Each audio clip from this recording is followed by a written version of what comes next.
प्यारे साथियों, जय भीम। मेरे पिता कहा करते थे कि जब कोई किसी चीज को ठान लेता है तो आंधी तूफान सर्दी गर्मी उसका कुछ नहीं बिगाड़ सकती। मैं आपको दिखाता हूँ। अब धूप देखिए, खुद से एहसास कीजिए। सूरज की तपन देखिए और खुद से एहसास कीजिए। मेरे पिता द्वारा कही गई वो बात आज सफल होती नजर आती है। मैं तीसरे दिन बहुजन समाज के सभी संतों को महापुरुषों को नमन करता हूं। हम लोग एक ऐसी लड़ाई को लड़ रहे हैं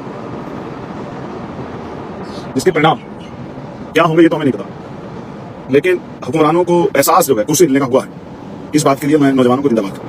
बड़े भाई एडवोकेट चंद्रशेखर आजाद जी दोपहर में लाइव आकर कहते हैं कि मेरे पिताजी ने एक बात कही थी, आज वो मुझे सही साबित होती दिख रही है। उन्होंने कहा था, अगर आप किसी काम को ठान लेते हो तो उस काम को आपको करने से न धूप न वर्षा और न ही आंधी न ही तूफान रोक सकता है।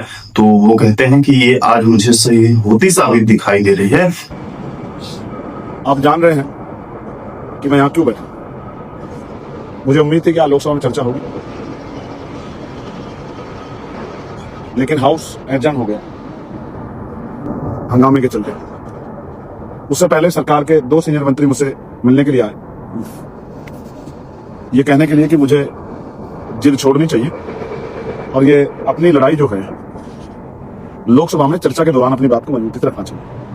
आपको आपके लोगों ने चुन के भेजा है डिबेट करने के लिए, पार्लियामेंट में आवाज उठाने के लिए। आप यहाँ गर्मी में ना बैठे, मौसम अच्छा नहीं है, बारिश भी है, आप आके पार्लियामेंट में डिबेट का हिस्सा बने। मैंने उनसे कहा कि आप ये मत सोचिए कि जब डिबेट होगी मैं नहीं आऊंगा। जब डिबेट होगी तो मैं आपको पार्लियामेंट में मिलूंगा, जब हाउस चलेगा तो मैं आपको हाउस में मिलूंगा। एक सांसद के तौर पर मैं जिम्मेदारी अदा करता हूँ, लेकिन जब हाउस में चलेगा तो मैं यहाँ मिलूंगा बाबा साहब के स्टैचू के नीचे, उन नौजवान भाइयों बहनों का प्रतिनिधि बनके, उनका बड़ा भाई बनके, उनके लिए जिम्मेदार बनके, उनके साथ में न्याय की आवाज उठाने के लिए। दोस्तों, इसके बाद चंद्रशेखर आजाद जी कहते हैं, मुझसे मिलने 2 मंत्री जी आए हुए थे। उन्होंने कहा कि आपके लोगों ने आपको चुन के संसद भेजा है, आप यहाँ पे ना बैठकर वहाँ पे संसद में चल के अपनी बात को बलपूर्वक यानी कि जोर देकर आप वहाँ पे अपना मुद्दा रख सकते हैं।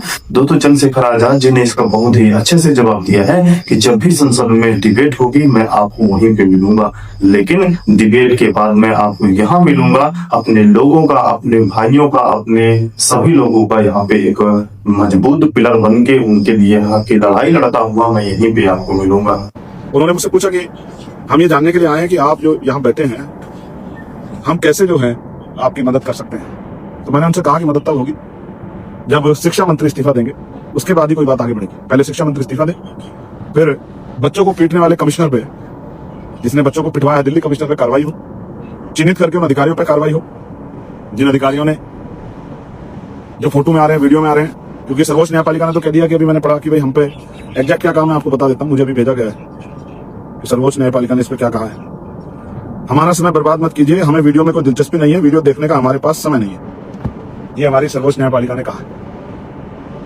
ये बात सही है कि वहां काम का बहुत प्रेशर है और ये प्रेशर भी कम होना चाहिए, वहां जजों की संख्या बढ़नी चाहिए, ये बात सही है।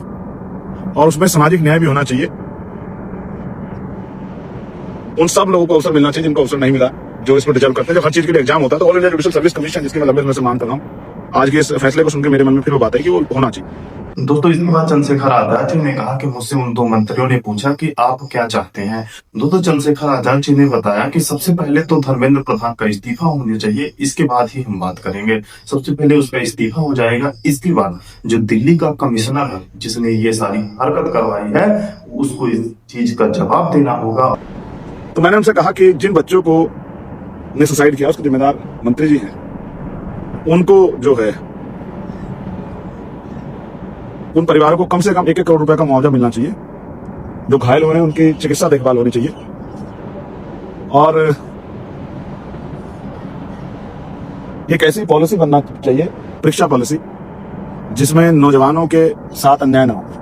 एग्जाम सेंटर बेटियों का गृह जनपद में हो और बेटों का, भाइयों का, वो बस एक जनपद छोड़ के हो, दूसरे जनपद में हो, जिससे कि उनके ऊपर जो खर्च का दबाव है, या फिर कहाँ रुकेंगे, कब जाएंगे, कैसे जाएंगे, क्या खाएंगे, क्या पिएंगे, ये सारे दबाव उनके ऊपर से कम हो। इसलिए एक ऐसी पॉलिसी बने एग्जाम की, एक ईयरली कैलेंडर बने 1 साल का, कि इस साल में इतनी परीक्षा आएंगी, ये आएंगी, उनका पेपर, उसका फॉर्म इस दिन भरा जाएगा, इस दिन तक भरा जाएगा।